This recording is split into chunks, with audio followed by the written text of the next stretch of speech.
શાલિભદ્ર.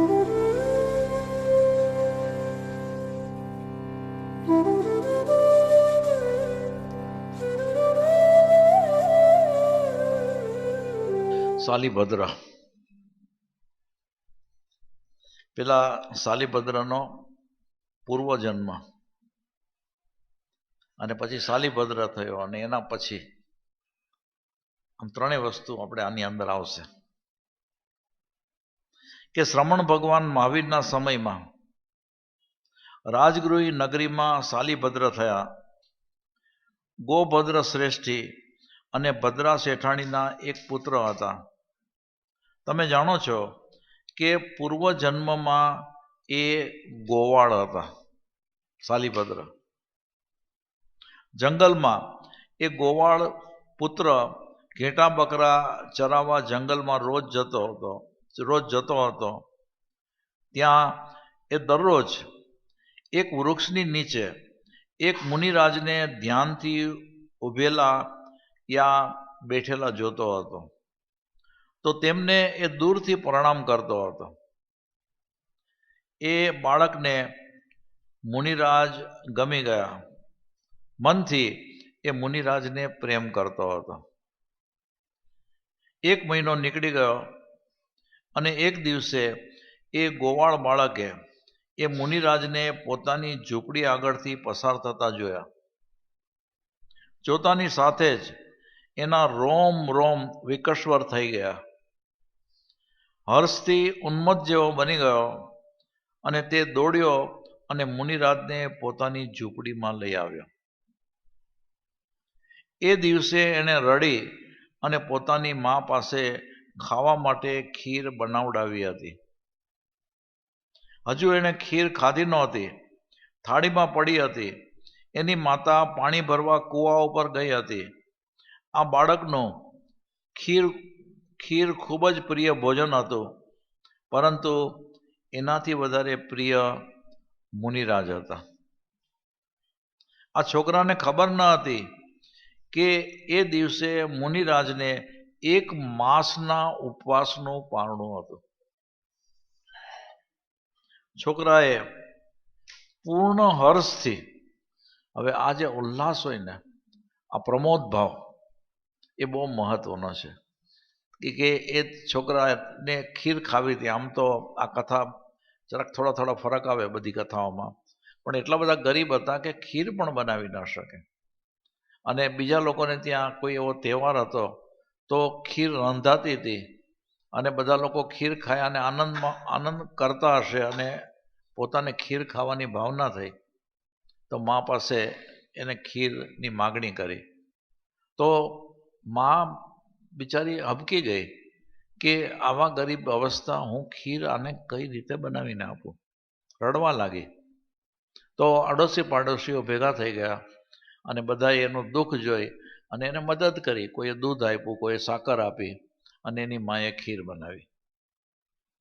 અને આ ખીર બનાવી અને દીકરા માટે આમ થાળીમાં કાઢી અને મા પાણી ભરવા ગઈ, ત્યાં આ મુનિરાજ આવ્યો. એટલે કથા આ રીતે આપણે પૂરેપૂરો ખ્યાલ આવે કે એની ગરીબી કેવી હતી. તો એ મુનિરાજને એક માસના ઉપવાસનું પારણું હતું. છોકરાએ પૂર્ણ હર્ષથી ખીર મુનિરાજના પાત્રમાં નાખી દીધી. પાછી બધી ખીર નાખી દીધી. મુનિરાજ ધર્મલાભ આપી અને ચાલતા થયા અને છોકરો આનંદથી નાચવા લાગ્યો. પુણ્યનું બંધી પુણ્ય બાંધ્યું અને નિકાચિત કર્યું. એટલે આમ કેવું ગાઢું પુણ્યનું બંધી પુણ્ય કર્મ એને બાંધી લીધો. એ જ રાત્રે છોકરાનું મૃત્યુ થઈ જાય છે. સેમ. તો હવે આ પુણ્યનું બંધન એટલે કે શુભ કર્મ એને બાંધ્યા અને મૃત્યુ થયું. એનો જન્મ રાજગૃહીમાં શાલિભદ્રના રૂપે થાય છે. હવે પુણ્યાનુબંધી પુણ્ય દ્વારા કેવું પરિવર્તન અને ઉર્ધ્વીકરણ થાય છે જીવનું, એ આપણે જોઈએ કે ગોવાળમાંથી ઉચ્ચ વૈશ્ય કુળમાં જન્મ થયો, ગરીબીમાંથી શ્રીમંતપણામાં આવી ગયો અને એમાં પણ ગર્ભ શ્રીમંત બન્યો. જ્યાં એક અજાણ્યા તપસ્વી મુનિ સાથે પ્રેમ કર્યો હતો, અહીં આ જન્મમાં શ્રમણ ભગવાન મહાવીર સ્વામી જાતે મળ્યા આ બાળકને. ત્યાં સહજતાથી પ્રિય ભોજન ખીરનો ત્યાગ કર્યો, એટલે કે પૂર્વ ભાવમાં, અને અહીં તેણે અમાપ અગણિત સંપત્તિનો ત્યાગ કર્યો. પછી તો એને ત્યાગ કર્યો ને સંપત્તિનો પણ. બધું ભવ્ય, અપૂર્વ, સુખદાયી અને નિરાપદ મળ્યું. એટલે જે ગરીબી અને જે પરિસ્થિતિ હતી એની અંદરથી આખી વાત કેટલી બધી પલટાઈ ગઈ.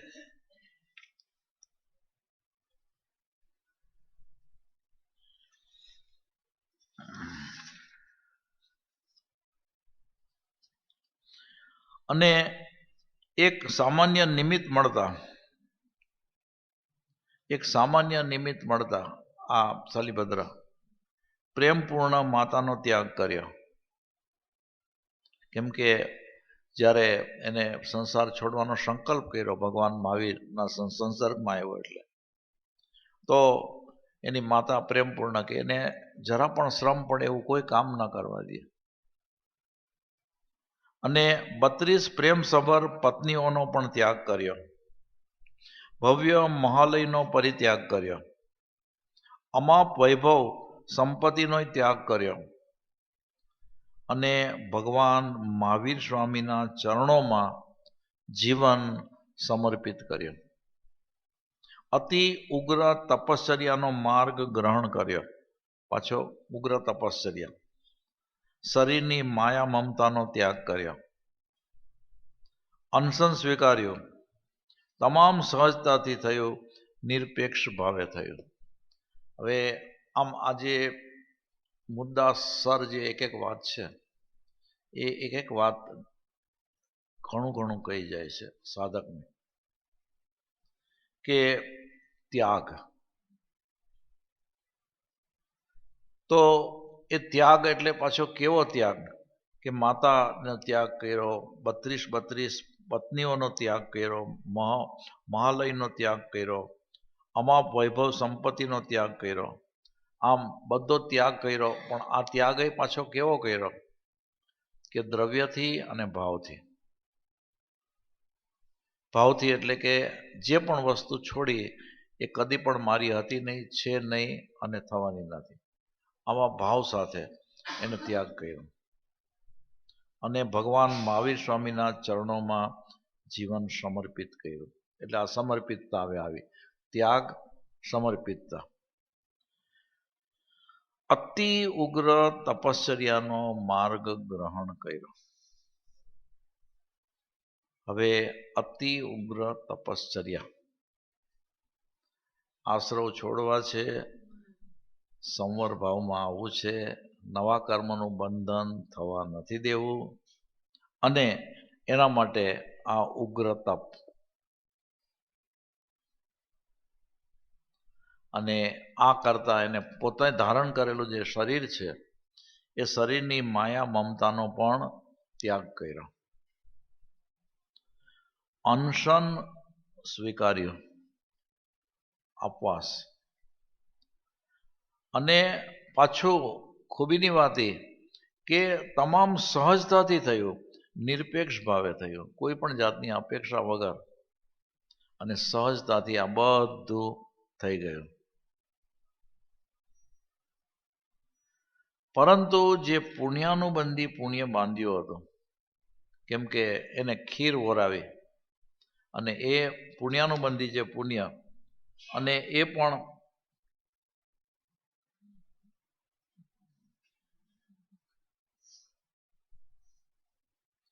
નિકાચિત શબ્દ મૂક્યો છે કે એ પુણ્યમાં પણ એવો નિકાચિત શબ્દ એટલે કે ઉત્કૃષ્ટ કોટીનું.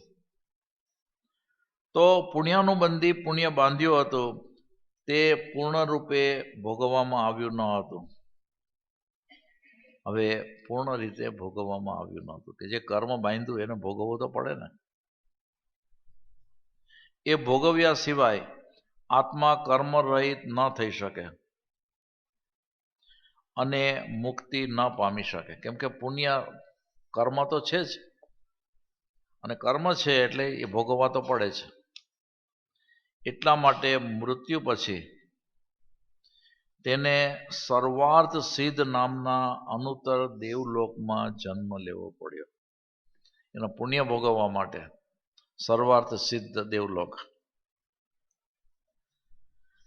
33 સાગરોપમનો અસંખ્ય કાળ એ દેવલોકમાં વ્યતીત કરશે છે, એટલે અત્યારના ત્યાં છે. પુણ્યનો ક્ષય કરતા રહેશે, બધું પુણ્ય ખપાવશે, પછી મનુષ્ય જન્મ પામશે. શેષ કર્મોનો ક્ષય કરી તે મોક્ષ પામશે, પછી એની મુક્તિ થશે, કેમ કે એના પછી જે મનુષ્ય ભાવ અને જેટલા કર્મ બાકી રહ્યા છે એ ખપાવશે. તો પુણ્યની સોનાની કડી તૂટી જશે અને સિદ્ધ બુદ્ધ અને મુક્ત બની જશે. તો હવે એ પણ એને હાથકડી પહેરેલી તો હતી ને સોનાની, એ બંધન તો હતું ને, અને એ બંધન ભોગવવા માટે થઈને પણ ભલે પુણ્ય શુભ કર્મ અને દેવલોકનું આયુષ્ય, પણ એને તો મુક્ત જ થવું છે, બધા જ બંધનથી મુક્ત થવું છે. અને એ પુણ્ય જે બાંધાયેલું છે એ તો એને ખપાવીએ જ છૂટકો હતો.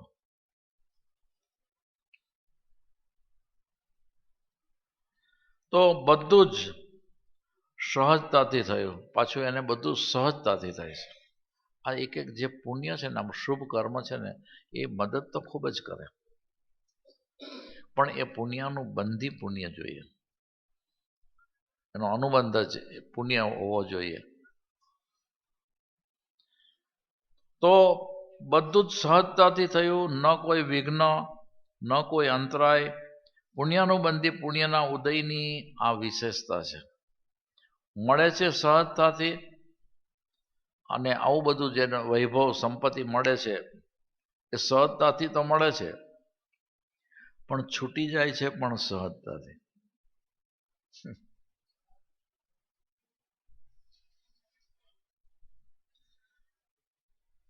તો આજે એ જ વાત થોડીક વધારે આગળ છે કે વૈભવગીરી ઉપર શાલિભદ્ર મુનિએ અનશન કર્યું હતું.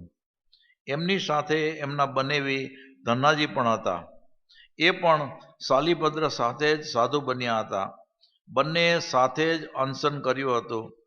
અનશન એટલે કે ખાવું અને પીવું બંધ, અને આ તો પાદોપગમન અનશન હતું. પાદોપગમન અનશન એટલે કે શરીર જે સ્થિતિમાં હોય એ સ્થિતિમાં જ રાખવું પડતું. પછી પડખું પણ ન ફરાય, પાસું પણ ન બદલાય, હાથ પગ પણ ઊંચા નીચા કરાય નહીં, અને મનમાં વિશુદ્ધ ધ્યાન, કોઈ સંકલ્પ વિકલ્પ ન કરવા, સતત શાંત રસનો અનુભવ કરતા રહેવાનો.